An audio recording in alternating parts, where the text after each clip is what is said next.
We're reading every Spider-Man ever, and this is Amazing Spider-Man issue 47.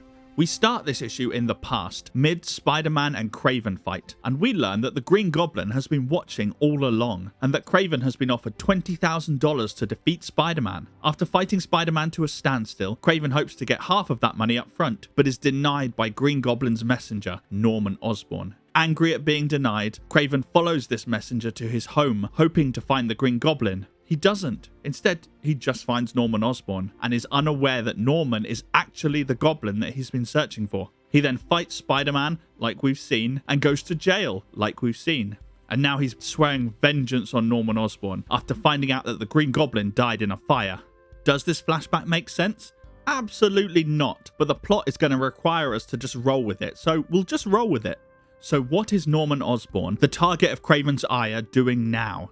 Well, he's visiting his son and Peter to see the new apartment and to offer Peter a job whenever he wants one. He then lets Harry know that he's on his way out of the country, and that's something that Kraven also learns when he visits Osborn's office. So while he waits for his quarry to return, he works on a double-barreled ray that shoots from the eyes of the lion that he wears, and definitely not from his nipples. Elsewhere at college, Gwen Stacy tells Peter to invite MJ to Flash's farewell party. Peter responds with flirting and asking her to study with him, but Gwen barely gives him the time of day. Why can't he get her out of his mind? Later, Peter swings to the Bugle to invite Betty and Ned to the party and to sell photographs of the Shocker from the last issue. He catches Jonah talking to his son, who has been approved to go back into space, a plot point that will take a very long time to pay off. Elsewhere, Kraven arrives at Norman Osborn's mansion, but finds only his butler inside. When the butler tells him that Norman is traveling, Kraven's highly trained animal senses informs him that the butler is being truthful, so he just wrecks the place and leaves as the butler calls Norman to warn him.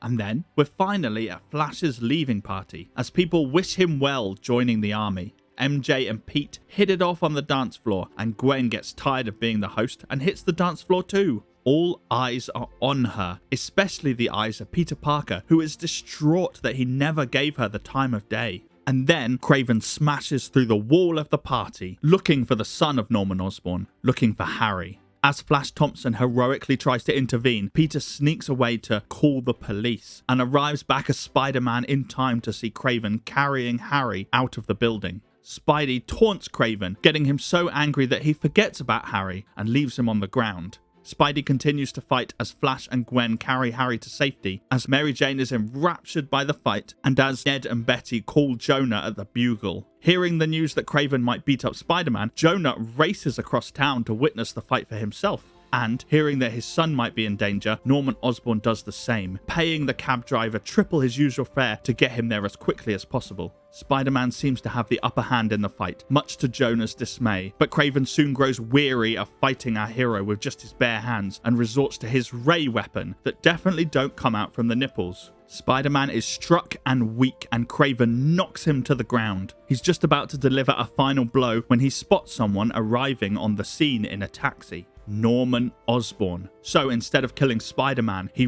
ropes up Norman and pulls him up into the building site they're fighting on. But Norman genuinely doesn't know the Green Goblin. Kraven's animal senses know that he's not lying, and Kraven has already defeated Spider-Man, so he leaves, claiming victory. All would be well, except that as Norman tries to stand, he's still tied up, and he tumbles off the edge and begins to fall. Spider-Man, regaining his senses, swings to the rescue and brings him safely to the ground, before fleeing and returning as Peter. And Peter is just in time to wish Flash a genuine farewell, sad that he couldn't tell Flash, the biggest Spider-Man fan in the world, who Spider-Man was under the mask. But he'll still be able to, right?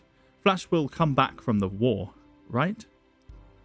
Thanks for watching, subscribe for the next issue, and while we wait for that, here's a fun fact about this one. This issue is revisited in the 90s, when Deadpool time travels back to the events that we just read and messes the whole thing up, creating a whole separate timeline.